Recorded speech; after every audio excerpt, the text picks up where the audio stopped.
I have to put new studs in their in the rear. And this is how you install the new studs. You see that hole? You gotta pop that out, and you see that divot, and they gotta be in line. Now this is my new stud. Here's the thing you have to remember is that this flat part has to be facing the divot, and it has to be facing the divot when it comes out. You can pop it out with a hammer, just like this 2-pounder there, and a punch. The punch is just so you can drive it out until it's enough out, and then the punch to drive it back in. It's going to be just a little snug, but it's designed that way to be just a little snug. So you come up through here to thread right in through here, and pretty much shoulder almost next to it. You see there's a little bit of marking there. That's fine, that's normal, because most of that's from the punch, because you know that's the punch I had. But yeah, it goes right in there, and then all you got to do is well,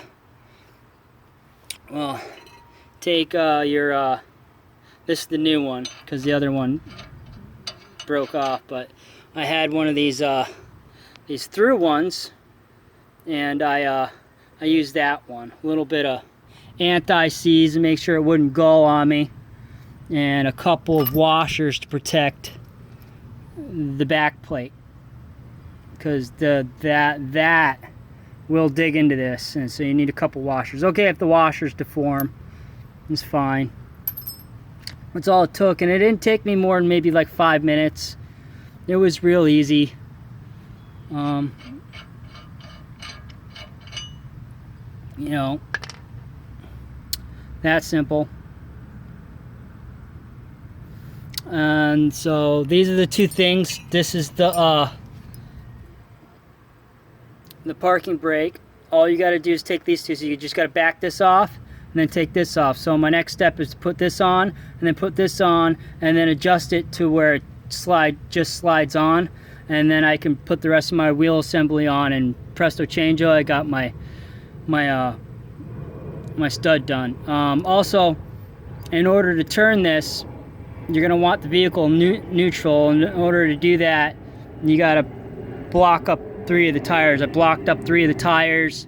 I had to put it neutral for this to spin freely. If you got a flat enough surface, you can just jack up the back end and do it that way.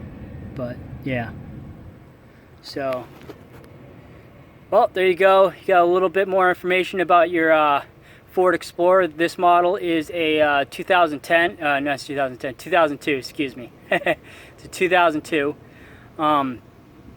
It's been good for me. They're called Exploders, because a lot of these Explorers, they have 4.0 V6, and Ford had a company in Germany actually developed the engine. They put one of the timing chains in the rear of the engine, and that really sucks, because when that cassette goes out, you have to pull the engine.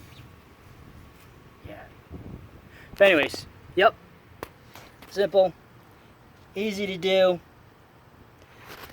Have fun working on your own shit.